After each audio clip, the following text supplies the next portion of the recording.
Hello everyone, welcome to your YouTube channel Learn Together HPTAT Medical. So today we will discuss about the topic which is biological classification.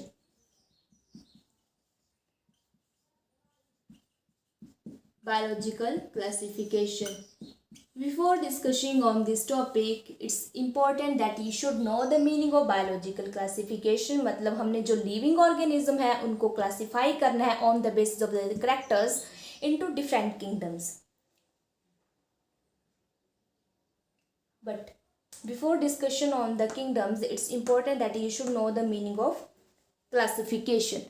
So classification का जो purpose है, क्यों इनको classify किया गया, so that कि जो scientist हैं इनके ऊपर वर्क कर रहे हैं उनके लिए इजी आइडेंटिफिकेशन हो ऑर्गेनिज्म की, for the easy identification of organism. Second one is, अब आइडेंटिफिकेशन कर ली तो वो इजीली स्टडी कर सकता है क्योंकि इन्होंने डिफरेंट किंगडम में डिवाइड कर दिया on the basis of their common features. So it's important for the study of organism.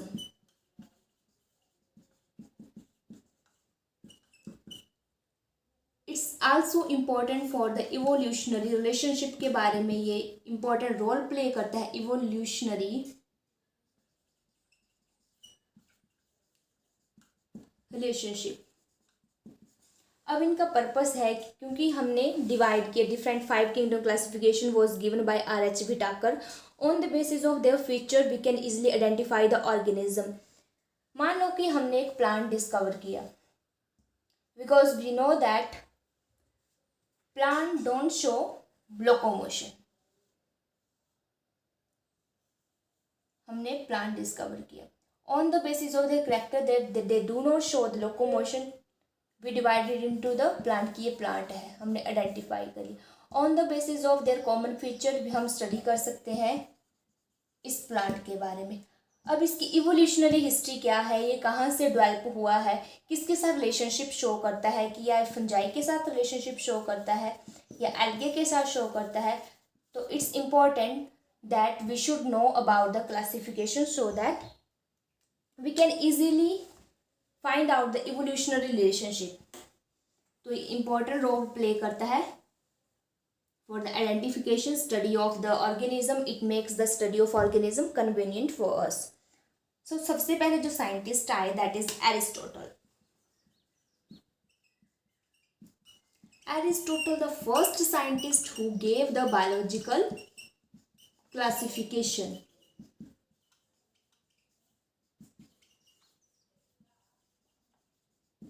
तो इस तरह से क्वेश्चन बन जाता है कि who gave the biological classification. That answer is Aristotle.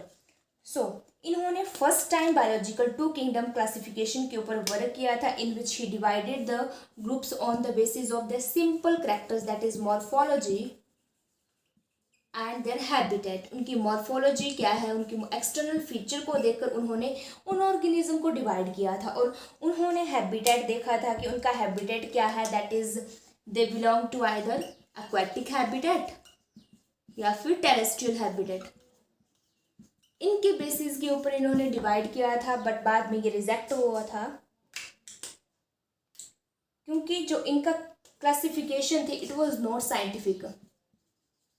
ये सिंपल थी, इस साइंटिफिक मेथड के ऊपर बेस्ड नहीं थी. It was very simple which is on the basis of morphology and habitat.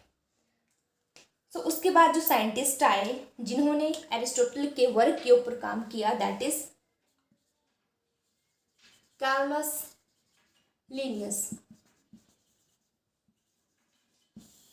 He work on the Aristotle work. इन्होंने इनके ऊपर काम के ऊपर स्टडी किया और इन्होंने दी 2 kingdom classification.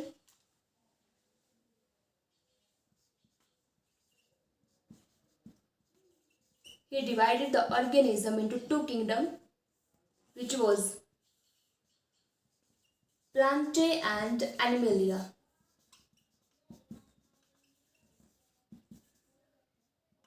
As the name suggest plant include all the plants and Animalia include the all the animals, इसमें इंक्लूड कर दिए। लेकिन ड्रॉबैक्स क्या थे इन्होंने, क्योंकि जो प्रोकैरियोटिक है यूकैरियोटिक ऑर्गेनिज्म दोनों को इन्होंने एक ही किंगडम में ऐड कर दिया, दैट इज प्लांटे में इन्होंने बैक्टीरिया मीन्स जो प्रोकैरियोटिक सेल हैं, जो यूकैरियोटिक सेल है उसको इसी किंगडम में इन्होंने डिवाइड कर दिया, but they are different. In eukaryotic they have the true nucleus, but in bacteria they don't have any nucleus because they lack the nucleus. They don't have any proper nuclear membrane around the nucleus, so there is a big difference. And in animalia, all the heterotrophous and autotrophous, hetero means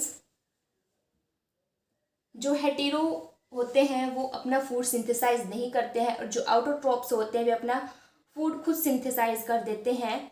in the same group, इसी group में इन्होंने इनको हेटेरोट्रोफस and आउटोट्रोफस दोनों को include कर दिया।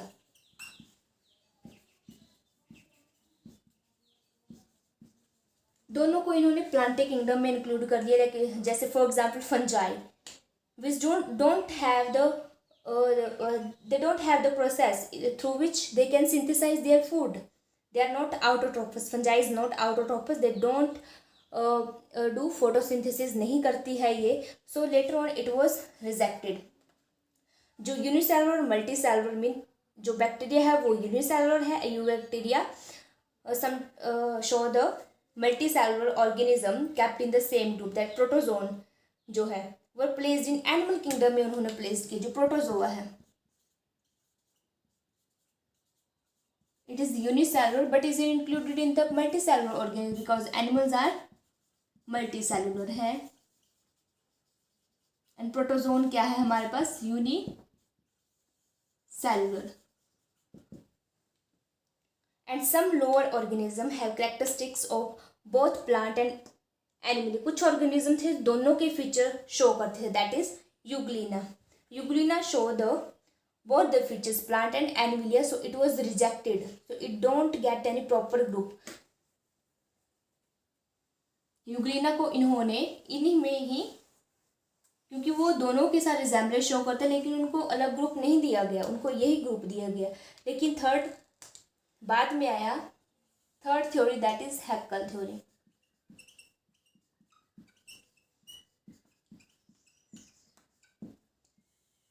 Haeckel was the scientist who divided the kingdom into three kingdom classification. Ernest Haeckel इन्होंने divide किया था 1866 में इन्होंने डिवाइड किया था लिविंग बींग्स को into three kingdom classification. That is, अब इन्होंने कौन सा ऐड किया, चलिए देखते हैं.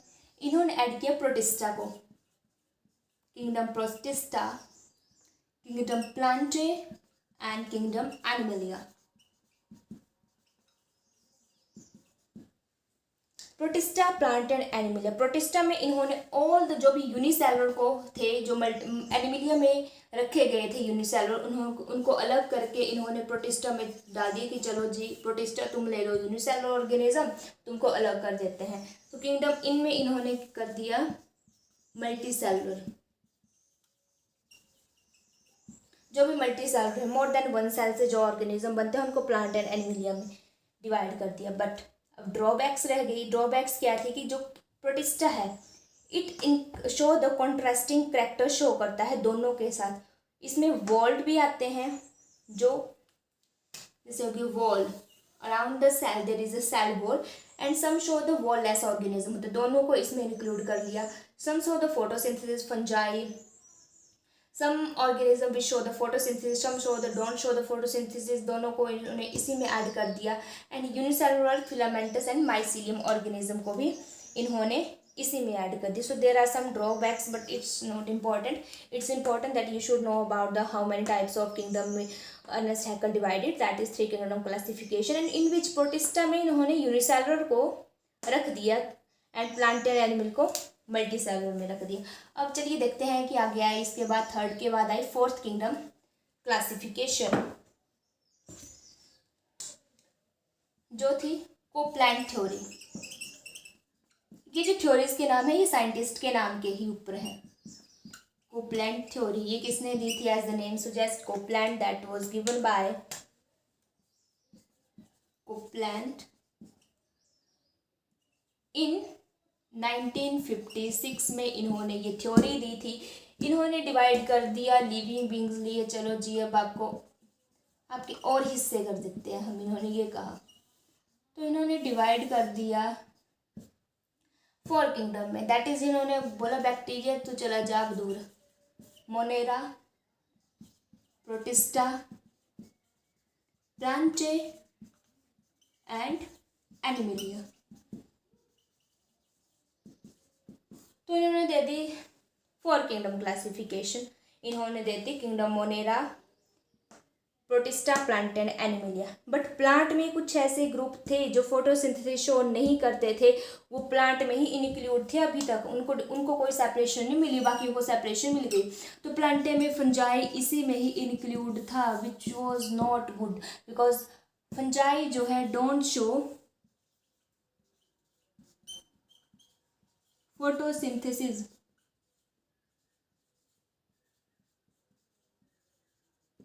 ये फोटोसिंथेसिस शो नहीं करता है, whereas plant show the photosynthesis process show करते हैं, बिकॉज फोटोसिंथेसिस के साथ ही वो फूड बनाते हैं, अपना फूड बनाते हैं, तो इनको बोलते हैं हम आउटोट्रोप्स।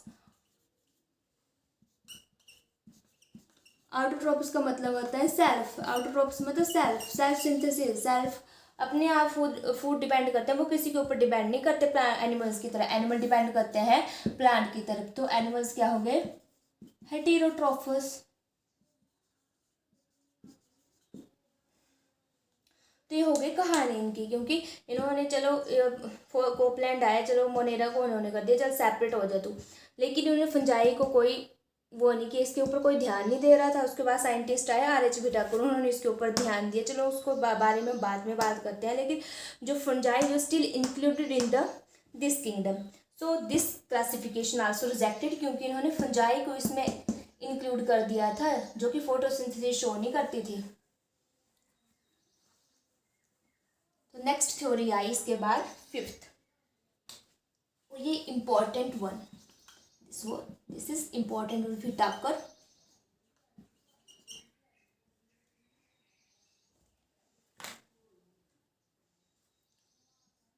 Whittaker theory, as the name suggests, Whittaker.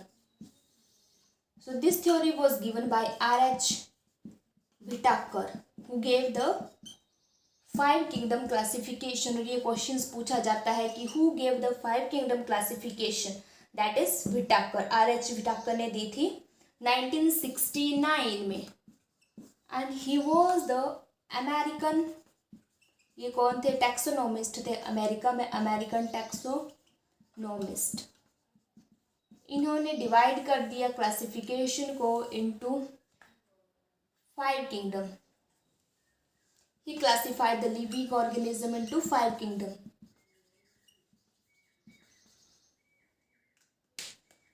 That is, अब इन्होंने बोला फंजाई को चल दुखी ना हो, तू ले ले, अलग जगह ले ले अपने लिए। मोनेरा, प्रोटिस्टा, फंजाई, फंजाई आ गई, खुश हो गई अब वो कि मैं सेपरेट हो गई अब। Plantae and 5th one is animalia. तो ये आ गई main classification, 5 kingdom classification.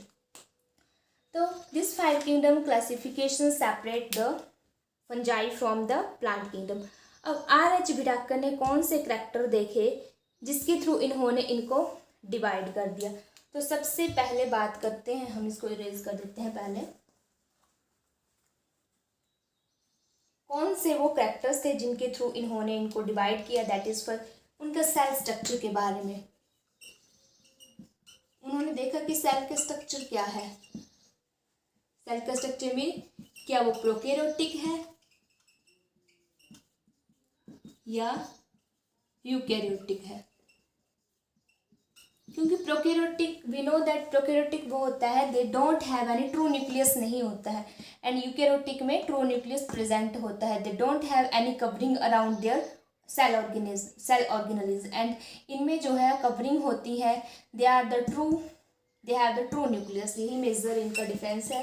And second is on the basis of उनकी कम्प्लेक्सिटी क्या है बॉडी स्ट्रक्चर के ऊपर, कम्प्लेक्सिटी ऑफ बॉडी स्ट्रक्चर। उनका बॉडी स्ट्रक्चर कैसा है, we know that about the two organism that is unicellular, क्या वो एक सेल से बने हैं या फिर मल्टी सेलुलर, या फिर वो एक से ज़्यादा सेल से बने हैं, more than one cell. The organism जिनकी बॉडी एक ही सेल से बनी है, और ऐसे ऑर्गेनिज्म जिनकी बॉडी मैनी सेल से बने हैं which are included in the multicellular organism. And third one is उनका मोड ऑफ न्यूट्रिशन क्या है, कि वो सेल्फ फूड सिंथेसिस करते हैं या दूसरे के ऊपर डिपेंड करते हैं। वो मोड ऑफ न्यूट्रिशन मीन्स वो ऑटोट्रोफस हैं या फिर हेटेरोट्रोफस है। ऑटोट्रोफस मीन कि वो फूड सिंथेसिस करते हैं खुद, क्या वो प्लांट में आते हैं, which show the photosynthesis process through which they can synthesize their own food, वो अपना फूड खुद सिंथेसाइज कर सकते हैं। लेकिन हेटेरोट्रोफ्स जो है वो उनके ऊपर डिपेंडेंट होते हैं। फोर्थ आ गया हमारे पास types of reproduction, which types of reproduction they show.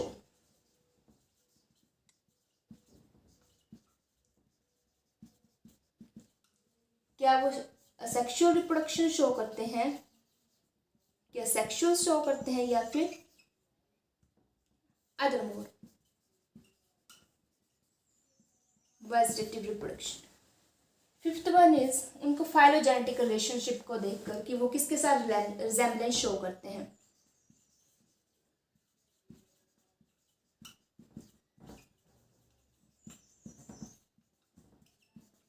उनका रिलेशनशिप, तो इनके ऊपर इन्होंने मेनली फोकस किया। लेकिन इसके बाद फिर से आई सिक्स्थ किंगडम क्लासिफिकेशन।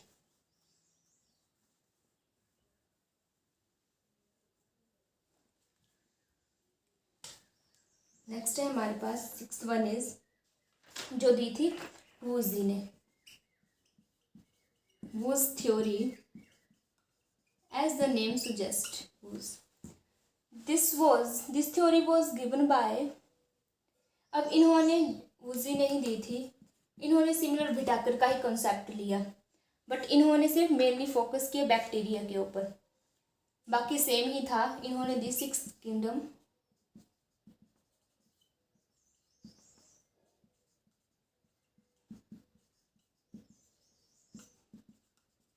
अब इन्होंने फोकस किसके ऊपर किया, बैक्टीरिया। इन्होंने डिवाइड कर दिया बैक्टीरिया को टू ग्रुप में, that is archaebacteria and you bacteria.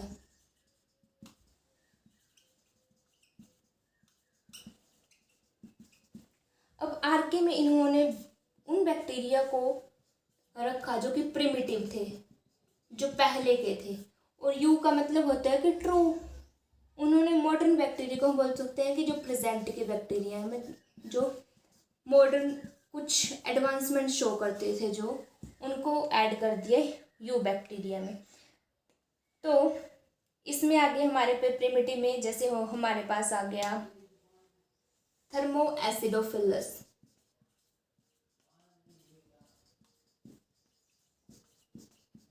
ऐसे बैक्टीरिया जो टेम्परेचर के ऊपर ध्यान नहीं देते, उनके ऊपर अपने आप को अडेप्ट कर लेते हैं, जो टेम्परेचर में रह सकते हैं। Temperature acidophilus temperature regulatory bacteria होते हैं। जो आगे आ गया हेलोफिलस, जो कि साल्ट लविंग होते हैं। हेलो मीन साल्ट, जो साल्ट में रहते हैं। तो इन्होंने इसके ऊपर on the basis of this इन्होंने डिवाइड कर दिया। अब देखते हैं कि हमारे पास किस तरह से क्वेश्चंस बन जाते हैं। एक दो क्वेश्चंस देख लेते हैं।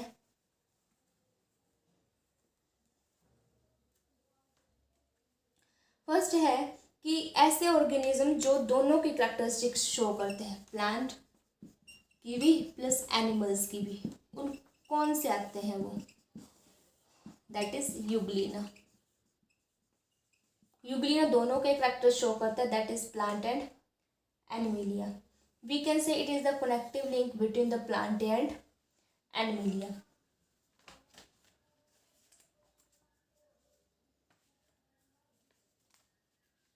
नेक्स्ट है सबसे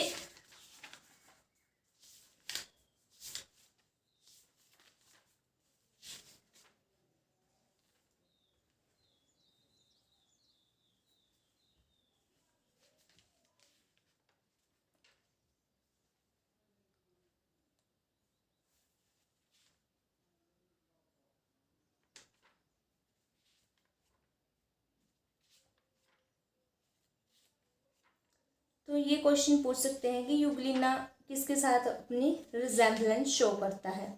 that is both plant and animals के साथ ये अपनी रिजेम्बलेंस शो करता है।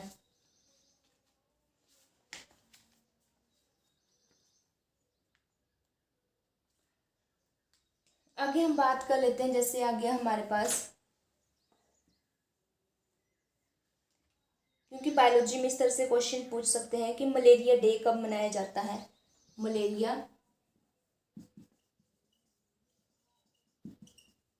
Day in every year it is celebrated in August. 20 अगस्त को हर वर्ष ये मनाया जाता है। अगर हम बात करें मलेरिया रिसर्च इंस्टीट्यूट कहाँ है? Research institute that is in new Delhi. New Delhi में ये है। अगर हम नेशनल मलेरिया प्रोग्राम की बात करें, इरेडिकेशन के बारे में, कि मलेरिया को हमने भगाना है भाई, सिंपल वर्ड्स में हम बात करें, नेशनल मलेरिया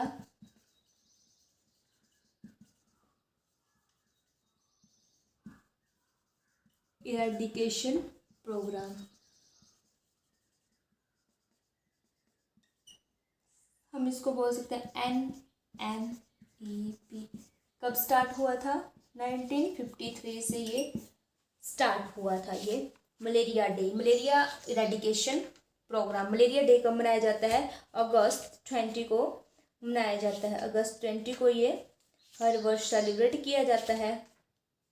तो this is all about today's topic. So please guys do subscribe this channel and also like the video. If you have any doubt then you can comment in the comment box. Thank you.